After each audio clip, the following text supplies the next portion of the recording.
시간 말씀 보겠습니다. 성경 말씀 마태복음 10장 32절부터 42절까지 말씀을 교독할 때 모두 일어나셔서 한 절씩 교독하도록 하겠습니다. 마태복음 10장 32절은 신약성경 16쪽가량에 있습니다. 신약성경 16쪽가량에 마태복음 10장 32절부터 42절까지 말씀이 있습니다. 제가 먼저 읽겠습니다. 누구든지 사람 앞에서 나를 시인하면 나도 하늘에 계신 내 아버지 앞에서 그를 시인할 것이요.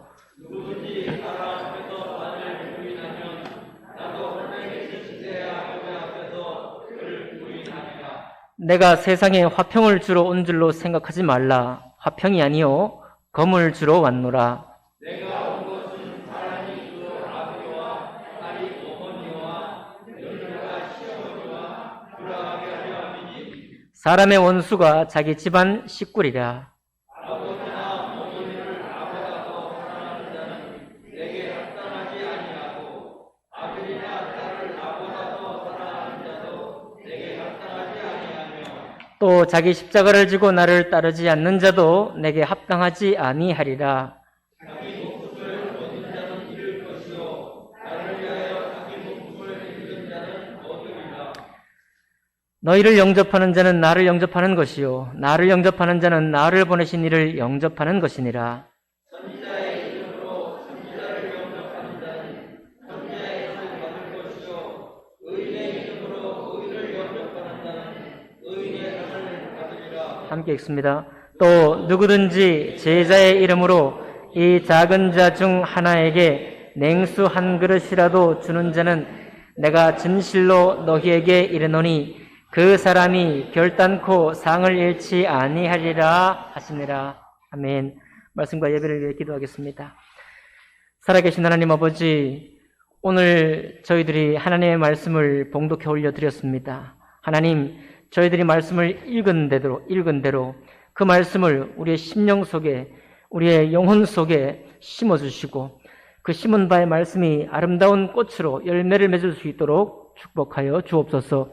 예배 시종 가운데 성령 하나님이 역사하실 줄 믿고 감사드리며 귀하신 우리 주 예수 그리스도 이름으로 기도하옵나이다. 아멘. 자리에 앉으시겠습니다. 오늘 이 마태복음 10장 32절부터 42절까지의 말씀을 본문으로 해서 하나님과 화목한 길이라는 제목으로 하나님 말씀 나누겠습니다. 할리우드에서 미국 있죠. 미국 할리우드에서 만드는 아주 많은 영웅 영화나 재난 영화 등을 보면 그 속에 가족애가 포함되어 있습니다. 가족은 삶에서 무엇보다 소중한 사람들이기 때문이죠. 지구를 구출해야 되는데, 지구를 구해야 되는데, 지구를 구해야 될 목적이 뭐냐? 이유가 뭐냐? 사랑하는 내 가족을 보호하기 위해서다. 보통 이런 플롯으로 영화가 진행이 됩니다. 그런가 하면 우리나라 부모님들은 특별히 더 그렇죠. 피곤하게 열심히 일하면서도 어떻게 그걸 감당하고 견디느냐. 자녀들을 생각할 때 행복한 생각이 들고 이 피곤과 이 고생도 아무것도 아니다라고 고백하는 장면들을 무슨 시사 다큐라든지 여러 가지 프로그램을 보면 볼 수 있습니다. 빠짐없이 등장하는 것이죠. 요즘은 SNS다, AI다, 4차 혁명이다 이런 것 때문에 부모 세대하고 자녀 세대가 서로 대화하거나 소통할 시간도 많이 줄어들어서 특별히 지금 시대는 가족 사랑을 더 강조해도 좋겠다 그런 생각이 듭니다.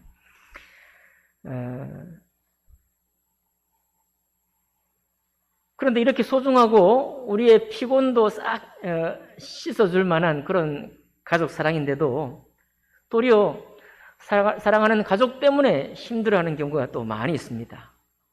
오늘 성경 말씀에 보면 사람의 원수가 자기 집안 식구이니라 이렇게 말하고 있는데 이게 꼭 하나님의 일에 관한 말씀이 아니어도 우리가 살아가는 과정에서도 이 가족들이 서로를 힘들게 하는 경우가 너무나 많이 있는 것이죠.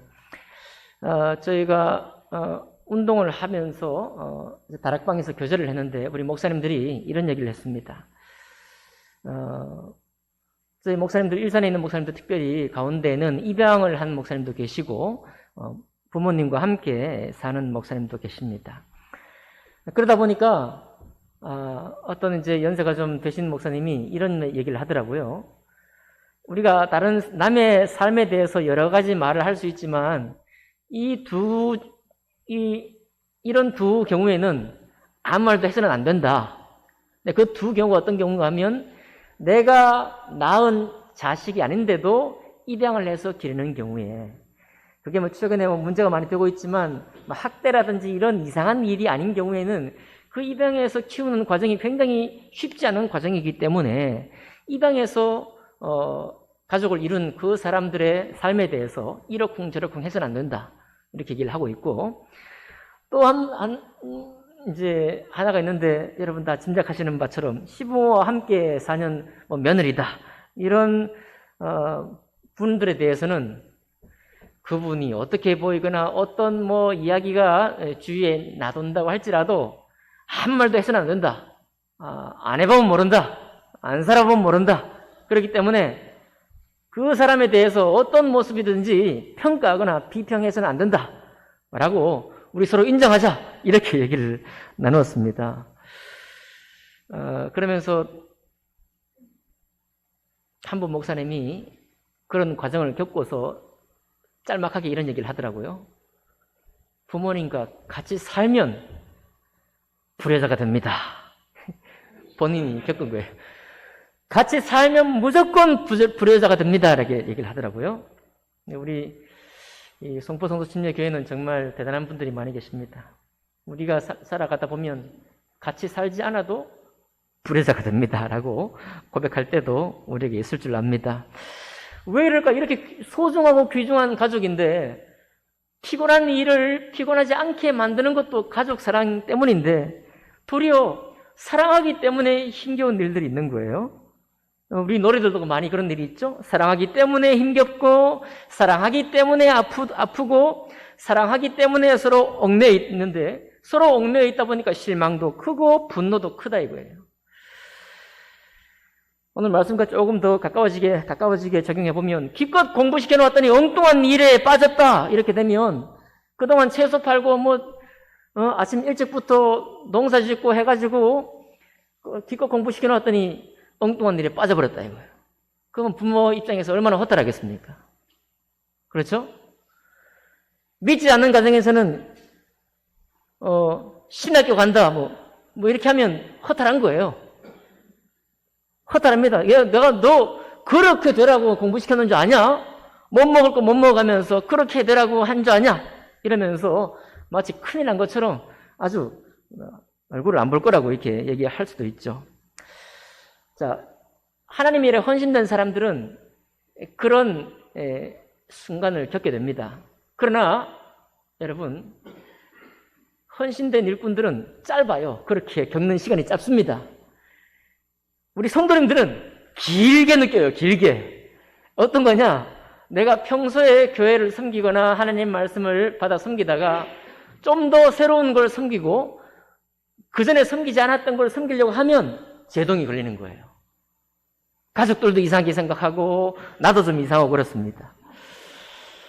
자, 그러니까 우리는 신앙생활 하면서요, 특별히 가족 안에, 오늘 말씀이 가족에 관한 말씀이 대부분이기 때문에요, 가족 안에서 내가 선택하고 내가 사랑하는 하나님의 일을 하는 것을 지지받고 아무런 문제 없이 너무나 자연스럽게 지지받고 그렇게 되는 경우란 그렇게 흔치 않다는 사실을 우리가 알 수 있습니다. 그래서 오늘 참 너무 사랑이 많은 하나님, 우리가 생각할 때 하나님은 정말 인자가 많으시고 자비가 많으시고 정말 할리우드 영화가 우리에게 보여주는 것처럼 내가 세상에서 얼마나 거친 삶을 살든지 간에 이 가족 안에 하나님이 정말 우리를 보호하시고 우리를 선하게 인도하신다면 괜찮다 라고 말하고 있는 우리를 향해서 아주 놀라운 말씀을 우리에게 던져주고 있습니다. 시작은 부드러워요. 자, 32절 보니까 누구든지 사람 앞에서 나를 시인하면 나도 하늘에 계신 내 아버지 앞에서 그를 시인할 것이요, 누구든지 사람 앞에서 나를 부인하면 나도 하늘에 계신 내 아버지 앞에서 그를 부인하리라. 아주 일반 논리처럼 이렇게 말씀해 주고 있습니다. 그런데 34절 들어가 보니까 우리가 기대하는 바의 예수님이 아닌 거죠. 내가 세상에 화평을 주러 온 줄로 생각하지 말라. 화평이 아니요 검을 주러 왔노라. 이거 뭐 놀랄 노자죠. 우리를 화들짝 우리의 정신을 일깨우는 그런 말씀입니다. 화평, 하늘에는 영광이요 땅에서는 하나님의 백성들에게 평화로다. 평화를 끼치러 오신 분이 예수님이잖아요. 이거 변함없는 사실입니다. 그런데 그 놀라운 평화를 주시는데 오늘 말씀 보니까 그런 놀라운 평화가 임하기 전에 반드시 지나가야 할 과정이 있는데 검과 싸움과 투쟁이 있는 시간들이 지나가야 된다는 그런 말씀을 우리에게 던져주고 있는 것입니다. 놀라운 하나님의 평화를 누리기 전에 반드시 갈등이 생기고 투쟁이 있고 싸움이 있다는 겁니다. 내가 세상에 평화를 주러 온 줄로 생각하지 말라. 화평이 아니요 검을 주러 왔노라. 그러면서 우리가 그렇게 사랑하는 가족에 관해 말씀하고 있습니다. 35절 보니까요.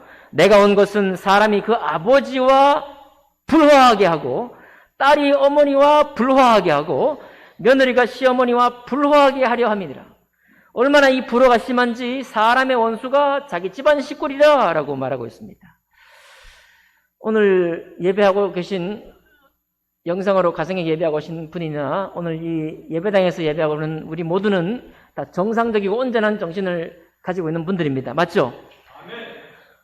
너무 혹시 집착이 많은 사람들은 이 말씀들을 보면 아버지와 딸이 어머니와 며느리가 시어머니와 불화하는 것이 정상인 것처럼 집착하는 사람이 있어요.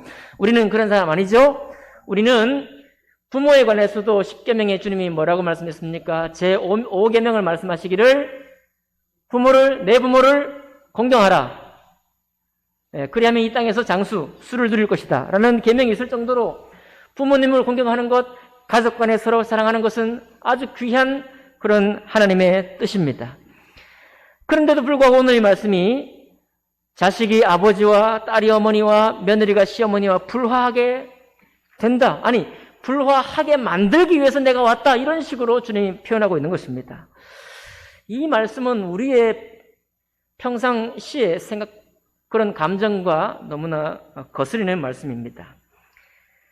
독일의 목사님이자 신학자, 목사님이신 게르하르트 마이어는 이 구절을 보고 이렇게 썼습니다. 많은 사람이 단지 인간을 곤란한 상황으로부터 도와주시는 친절하고 사랑스러운 분으로 하나님을 묘사하는데 이런 하나님의 이런 묘사는 천박한 하나님의 상이다. 도리어 그런 천박한 하나님의 상만을 가지고 있는 우리에게 이 말씀은 제자들로 하여금 투쟁의 삶으로 몰아넣는 예수님의 진정한 모습을 보게 되고 이런 예수님의 진정한 모습 앞에서 그 천박한 하나님의 상은 무너진다라고 그렇게 해설을 달아놓았습니다.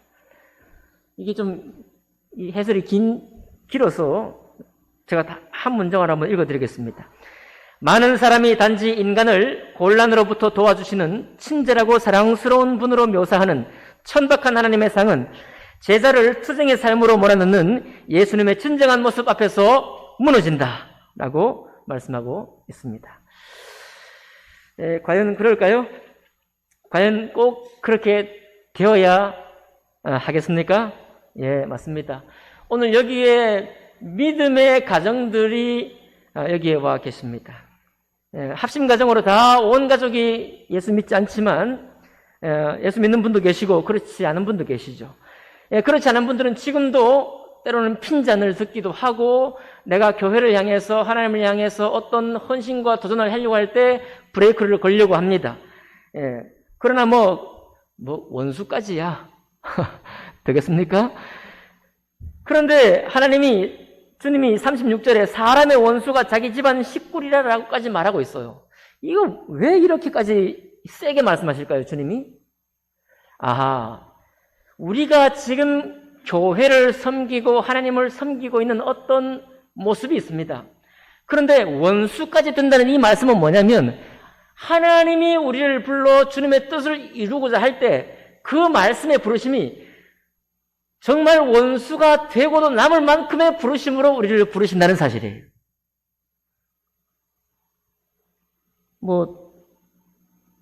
한 예화를 들려드리겠습니다. 한 예를 보여드리겠습니다. 여러분, 안중근 의사 아시나요? 네. 안중근 의사가 제가 말씀 시간에 거의 제대로 전해드린 적이 없는데요. 지난 3월 26일이 이제 사형 선고를 받고 순국한 날입니다. 3월 26일. 이 꽃 피우는 봄, 막 꽃망울 져가는 봄에 안중근 의사가 순국하셨는데, 이 안중근 의사는 크리스찬이죠. 가톨릭이시지만 세례를 받으시고, 보니까 16세에 벌써 아버지를 도와서 의병의 선봉장으로 일제와 싸움을 시작했습니다. 프랑스인 발렘 신부에게서 세례를 받았고요. 국채보상운동이라는 그 운동에도 참여했습니다. 블라디보스톡에서 독립운동을 시작을 했고요. 딱 나이 30살에 의병장이 되어서 함경도 등지에서 일본군과 수차례 전투를 벌였습니다. 1909년에 31세 되던 때에 31명의 동지들과 함께 손가락을 잘랐어요. 단지동맹이라고 합니다. 손가락을 잘라가지고 조국의 독립에 내 전 생애를 바칠 것을 약속을 합니다. 31세에. 그리고 중국 하얼빈 여기에서 이토 히로부미를 죽이고 그 자리에서 붙잡혔죠. 32세 때 사형 선고를 받은 후에 3월 26일 리순 감옥에서 순국하셨습니다. 자, 이게 지금 너무 거창한 역사 속의 인물이라 아주 멀리 있는 그런 인물의 그런 예 같지만은 하나님 그리고 조국을 위해 섬기는 그 대열에 안중근 의사가 일어났어요. 일어났는데 이 안중근 의사가 사실 우리 역사 속에 굉장히 소중한 인물 아닙니까? 이 나라를 또 바로잡고 일제의 그런 난폭한 그런 제국주의 앞에서 우리나라의 정기를, 우리나라 사람들의 그 민의를 드러낸 앞장선 인물이니까 중요한 분입니다. 이분이 과연 자기 가족을 벗어나서 나라를 위해 일어날 때 이 가족은 아무런 갈등이 없었을까? 특별히 사실 아버지도 이미 의병장이었고요. 어머니의 이름도 조 마리아라는 분이신데 이분도 세례를 받은 인물입니다. 근데 참 너무나 본이 되는 가정인데 아들이 이제 조국 독립을 위해 투신하고 죽음을 불사하고 나가려고 하니까 이 어머니가 뭐라고 하는가? 조 마리아가 굉장히 강한 어머니예요. 아들 안중근에게 떳떳하게 독립운동가의 길을 가라 라고 말했고요. 이제 사형 선고를 받고 죽게 되었을 때는 우리 뮤지컬에, 이게 진실인지 모르지만 뮤지컬에 이렇게 노래를 합니다. 너 조국의 독립을 위해 독립을 위해서 떳떳이 죽어라 이렇게 고면을 해요. 어머니가 아들을 향해서. 자, 여러분, 하나님께서 우리에게 하나님의 나라를 세우라고 교회를 이렇게 설립해 주셨습니다. 이 땅에 많은 부패가 있고 어려운 일이 많이 있는데 그것들을 다 짊어지라고요. 다 짊어질 뿐만 아니라 사람의 욕심으로 인간 세상에 도대체 꿈도 꾸기 어려운 세상에서 하나님 나라의 그 공정한 뜻과 또 사람을 향하신 하나님의 그 뜻을 이루기 위해서 우리를 초대하시고 우리를 부르시고 바로 그 세상을 새롭게 하기 위해서 교회를 세우시고 성도라 우리를 불러주셨다는 겁니다. 그렇기 때문에 이와 같이 하나님 나라에 헌신되어 나아가려고 하면 그냥 우리가 교회 생활을 하면서 겪게 되는 갈등 이상으로 놀라운 갈등을 겪게 된다는 거예요. 너 꼭 그렇게 신앙생활을 해야 되겠냐? 너 꼭 그렇게 좀 안정감 있고 덜 무리하게 모난 돌이 정 맞는다고 너 꼭 그렇게 모나게 살아야 되겠냐? 웬만큼 그렇게 신앙생활을 하면 될 건데 나도 좋고 너도 좋고 우리 모두 좋을 텐데 왜 너만 하나님 믿냐? 너에게만 하나님 믿냐? 이렇게 하면서 그의 뜻을 꺾어 놓으려고 우리가 애를 쓰게 됩니다. 근데 그게 왜 그랬어요? 사랑하기 때문에 그런 거예요. 자녀가 고생할까봐, 지질이 고생할까봐, 그리고 세상에서 누릴 아름다운 향유할 것이 많이 있는데 그거 갖고 누리지 못하고 도망다니고 쫓겨다니고 감옥에 갇히고 사형당하고 고초당하고 고문당할까봐 그게 걱정이 되니까 우리가 그렇게 막아서는 겁니다. 사랑 때문에 막아서는 거예요. 당연히 막아서는 겁니다. 당연히 사랑하니까 막아서는 거예요. 그러나 그때 주님이 말씀하시기를 32절에요. 이 일반적인 것처럼 보였던 누구든지 사람 앞에서 나를 시인하면 나도 하늘에 계신 내 아버지 앞에 그를 시인할 것이요. 누구든지 사람 앞에서 나를 부인하면 나도 하늘에 계신 내 아버지 앞에서 그를 부인하리라.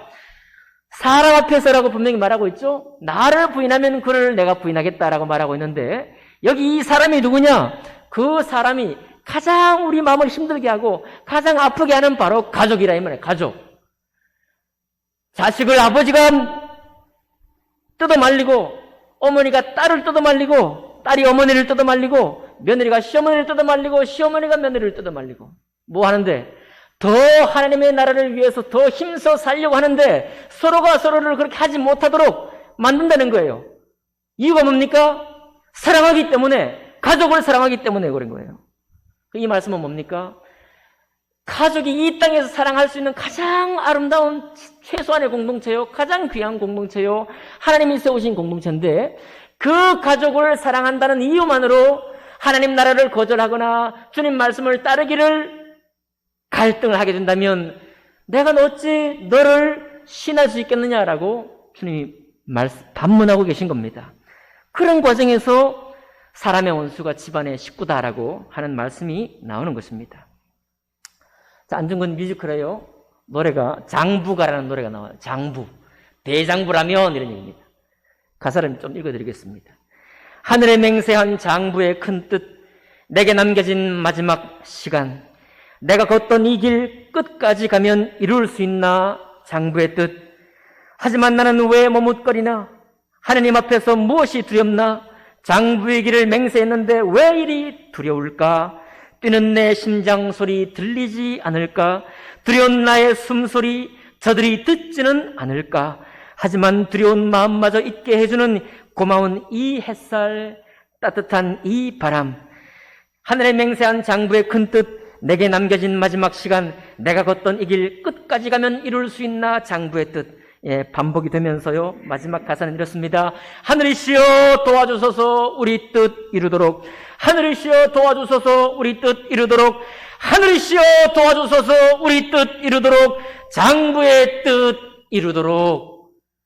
이렇게 가사가 절절하게 노래되어 있습니다. 이런 절절한 심정이 우리가 하나님의 말씀, 이 세상에서 줄 수 없는 지혜로 이 세상의 국리에서 받을 수 없는 그 말씀으로 저 영원한 천국의 삶을 이 땅, 이 부패한 세상 속에서 이루도록 헌신하며 투쟁하는 사람들을 향해서 지어져 있는 것입니다.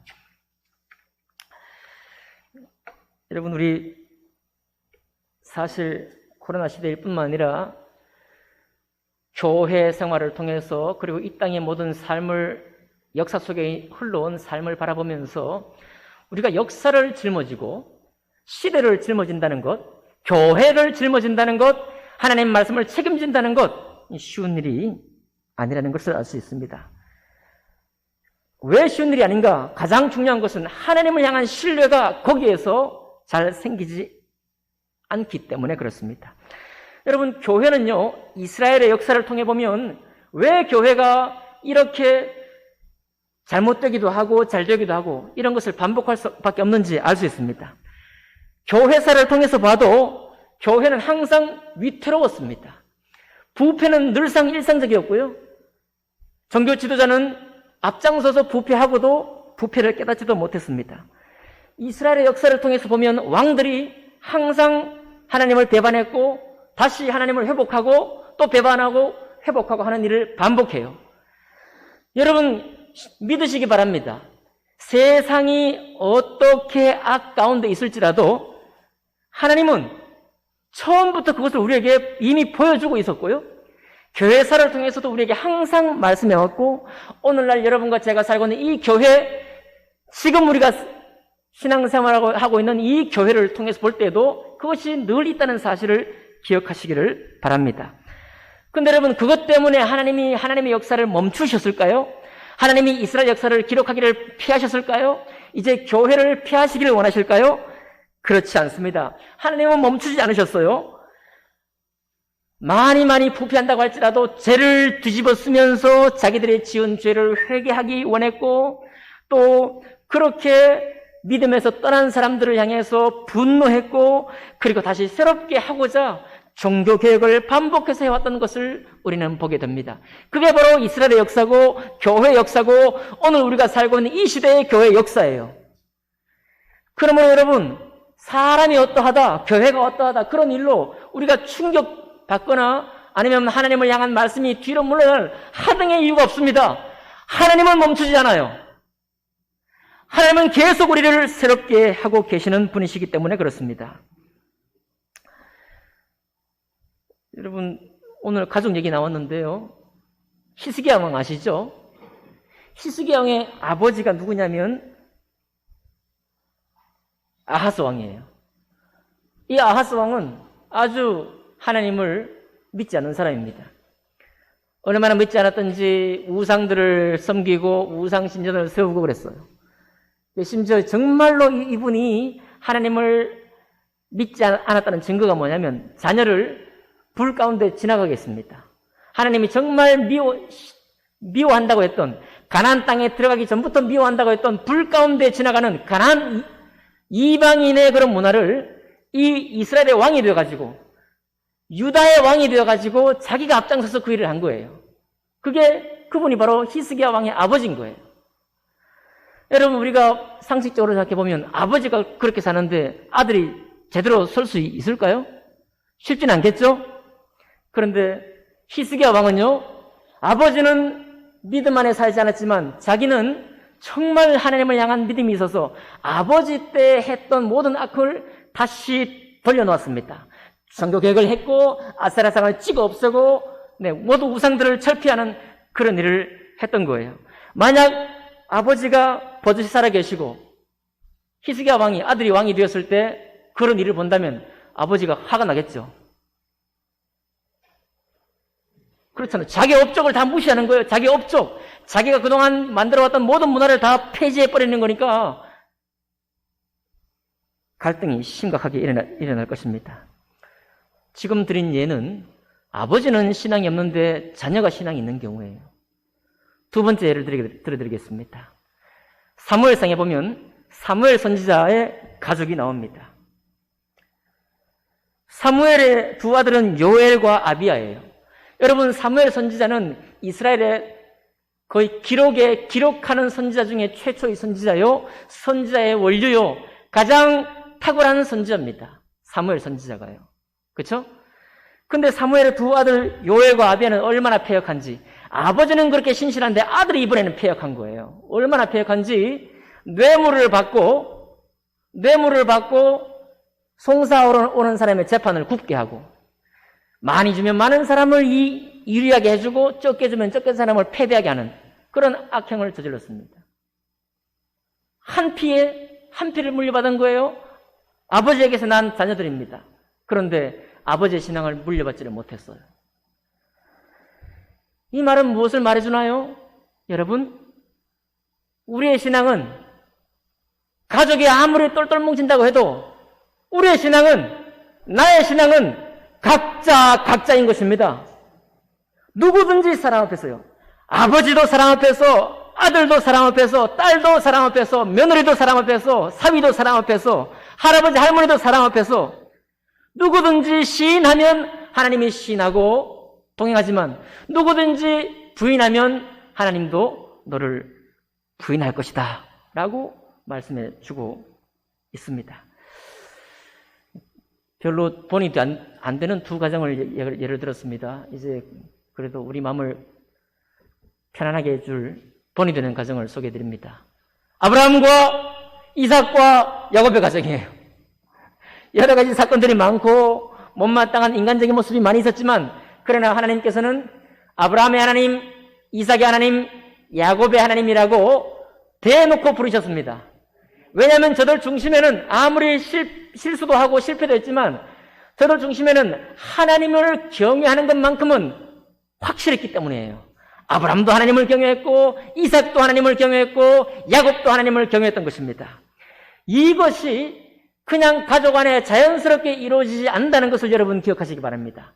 자연스럽게 이루어지는 것이 아니라 각자가 하나님 앞에 1대1로 서서 내가 주님의 뜻을 받기를 원하고 내가 주님을 진정한 마음으로 영접하기 원합니다 라고 거듭난 은혜, 그리고 거듭난 이후에도 하나님 말씀을 위해서 그 말씀을 내가 따라 살겠다고 내 속에 있는 갈등들과 싸워 이기고 내 주변에서 나를 향한 사랑의 기대를 또 싸워 이기면서 투쟁하면서 계속해서 주님을 선택해가는 것, 그런 선택의 삶을 사는 것이야말로 주님께서 우리에게 화평이 아니여 검을 주러 왔다고 하는 뜻입니다.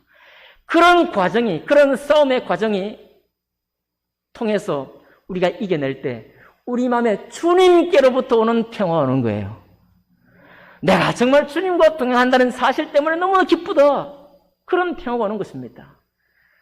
가족들끼리 서로가 인정하는 그런 평화가 아니라 하나님께로 오는 평화가 있다는 약속인 것입니다.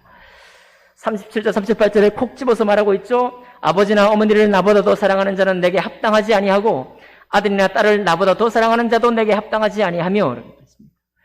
이번 주 수요일 날 부모님 섬기는 것에 관해서 말씀이 또 나옵니다. 거기에는 이게 또 우리가 죄가 많아가지고 하나님을 섬기라고 하니까 부모를 섬기는 수고도 하지 않고 헌금만 하고, 헌금만 해가지고 부모님 잘 되게 해주시고 나도 잘 되게 해주십시오. 헌금만 하고서 부모님을 섬기지 않는 거예요. 그런 말씀이 또 성경에 나옵니다. 마가복음에 예수님이 친히 또 말씀하셔요. 여러분, 우리는 다 알고 계시죠?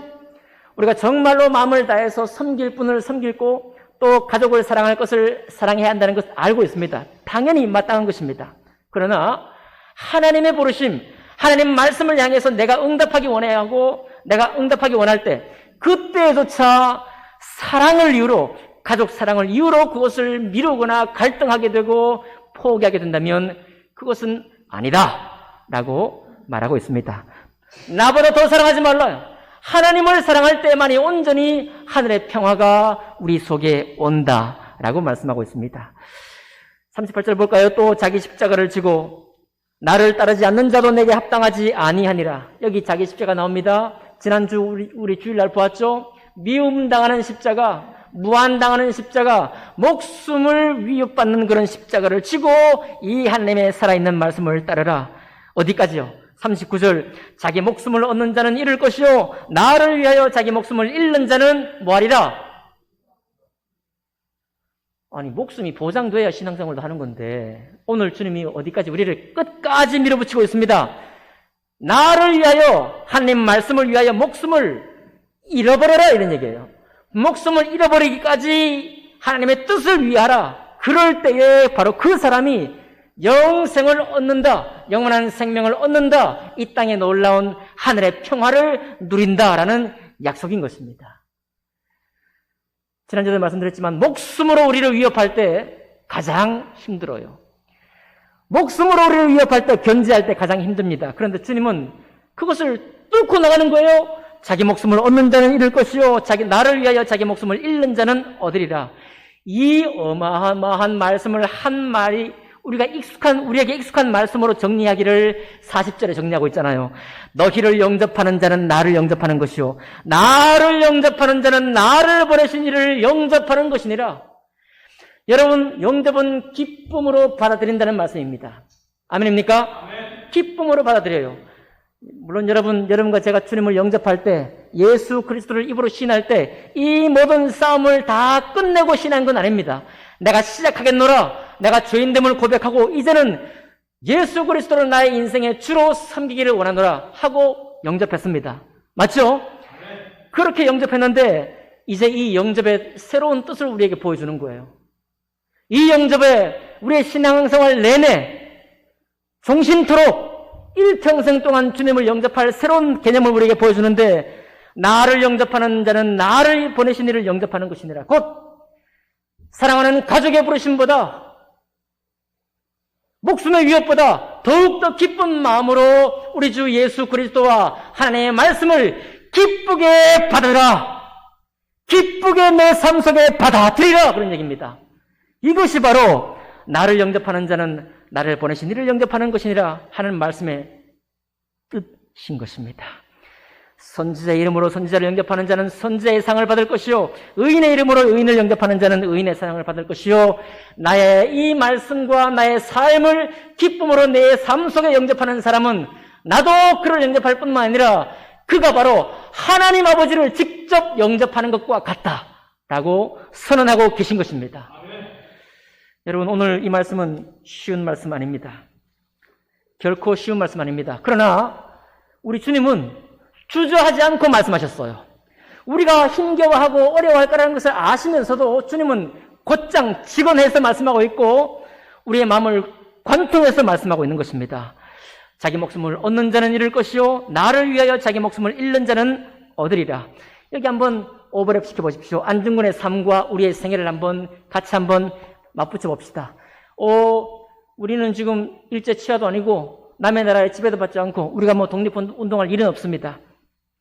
그러나 하나님의 교회로 세워지고 성도가 참된 그리스도인으로 산상수훈의 삶을 살아내기 위한 헌신, 실전 그리스도인으로 살기 위한 이 헌신을 하고자 할 때 우리 속에 이미 들어온 많은 불신, 사람을 향한 기대가 꺾어진 것, 인간 세상을 향한 기대를 내가 저버린 것, 그 모든 것을 다시 조합해야 됩니다. 세상은 그럴지라도 하나님은 주저하지 않고 끊임없이 이 세상을 새롭게 하기 위해서 말씀하시고 지금도 역사하시고 일하시니 이제는 내가 거기에 주저앉아 있지 않고 이 하나님의 뜻과 그분의 말씀에 내 마음을 결합해서 나도 그 새롭게 교회를 세우고 하나님 말씀을 새롭게 이루는 일에 헌신해야 되겠다 라고 하는 결단을 주님은 우리에게 요청하고 있는 것입니다. 이해가 되십니까? 또 누구든지 제자의 이름으로 이 작은 자 중 하나에게 냉수 한 그릇이라도 주는 자는 내가 진실로 너희에게 이르노니 그 사람이 결단코 상을 잃지 아니하리라. 여러분, 작은 섬김이라 할지라도 그것이 하나님의 몸된 교회와 참된 뜻을 이루기 위한 섬김이라면 작은 섬김, 작은 헌신이라고 할지라도 모두 결단코 뭘 잃지 않아요? 상을 잃지 않을 것이다. 여러분, 꼭 목숨을 잃어야 됩니까? 그런 말이 아니라 이렇게 주님 말씀을 받아 가질 때 그 이후에 그런 싸움을 통해서 내가 주님을 어떻게 섬길지언정 그 작은 섬김일지라도 거기는 상을 잃지 않겠다는 주님의 약속이에요. 우리를 우리의 현재 모습으로 그냥 주저앉히기 원치 않습니다. 하나님은 계속해서 하나님다우심, 하나님의 법대로 주님이 걸어가신 그 길을 따라 우리를 살도록 계속해서 말씀으로 역사하고 있는 것입니다. 누가 이것을 영접하겠습니까? 우리 중에 누가 이 하나님의 부르심을 영접하겠어요? 기쁨으로 영접하겠습니까? 조 마리아처럼 조국 독립을 위해서 떳떳히 죽으라, 떳떳이 나아가라 라고 할 만한 그런 심장을 누가 가지겠냐 하는 것입니다. 정리합니다. 이 나라 이 땅의 조국 독립을 위해서도 그렇게 자기를 헌신해서 드렸거늘 이 땅에 없는 하나님의 나라를 위해서 내가 헌신코자 한다면 얼마나 많은 수고가 필요할까요? 얼마나 담대한 마음이 필요할까요? 얼마나 우리 주 예수 그리스도가 나와 동행하셔야 할까요? 얼마나 주님이 나의 기도를 들어주셔야 할까요? 이 모든 것을 주님이 약속하시고 우리에게 말씀해 주고 있는 것입니다.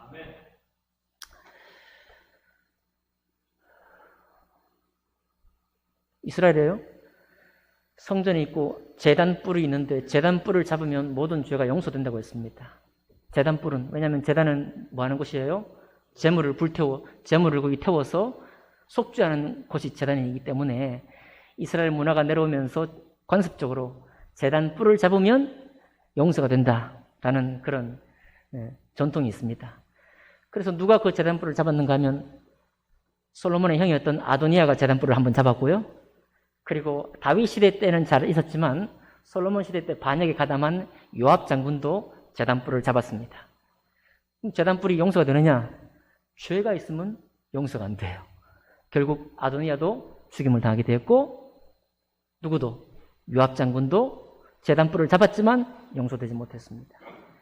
여러분, 정말 하나님이 거룩하신 분이 맞구나. 나의 일상적인 생활의 신앙의 생각, 나의 습관적인 신앙의 비전 가지고 도저히 묶어놓을 수 없는, 내가 하나님의 상을, 하나님의 얼굴을 정말 제한시킬 수 없는 그런 분이 하나님이시구나 고백합시다. 도리어 우리가 그려놓은 하나님의 상은 깨어지고 하나님이 우리에게 그려넣어 주시기 원하시는, 화평을 주러 온 것이 아니라 뭘 주러 왔다고요? 검을 주러 왔노라. 그 싸움에서 승리하고 그렇게까지 주의 말씀을 기쁘게 영접하는 바로 그 가슴에게, 그 인생에게 주님이 이 땅에서의 평화를 약속했다는 사실입니다. 여러분, 싸울 것을 위해서 싸웁시다. 갈등해야 할 일이 옳다면 갈등하기 원합니다. 분노해야 할 일이 확실하다면 분노하기 원합니다. 회개해야 할 일이 확실하다면 회개하기 원합니다. 이 모든 신앙의 행위가 우리 주님을 기쁘게 영접하는 행위인 것입니다. 우리의 신앙이 올해 특별히 우리가 도전하고 있는 이 산상수훈의 어마어마한 말씀과 실전 그리스도인이라는 놀라운 표와 더불어서 이제 부활하신 우리 주님을 기쁘게 바라보며 신앙생활을 새롭게 하는 여러분과 제 위에 영원토록 축복하시기를 원합니다. 기도하겠습니다.